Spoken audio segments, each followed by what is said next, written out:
Paris, août 1914. Alors que l'armée allemande envahit la Belgique, la France mobilise. Face à l'offensive allemande, le général Gallieni réquisitionne des taxis pour transporter la garnison de Paris. En septembre 14, les Français remportent la bataille de la Marne et l'ennemi recule. Mais en 1915, le conflit s'enlise à l'ouest.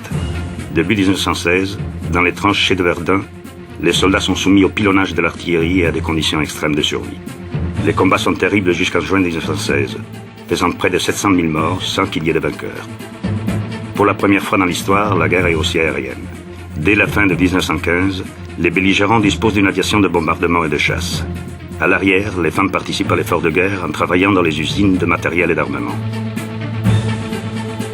À partir de février 17, Guillaume II déclenche la guerre sous-marine à outrance contre le Royaume-Uni, provoquant la mobilisation des États-Unis, et le 2 avril, le président Wilson signe la déclaration de guerre américaine à l'Allemagne.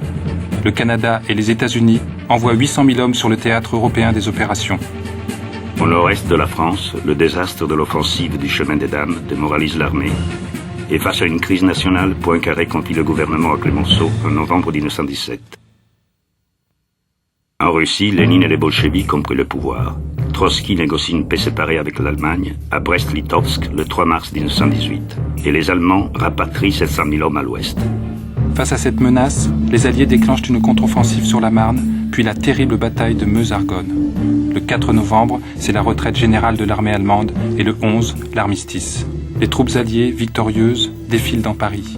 Le 28 juin 1919, au traité de Versailles, Clemenceau, Wilson, Lloyd George et Orlando règlent une guerre qui a fait des millions de morts.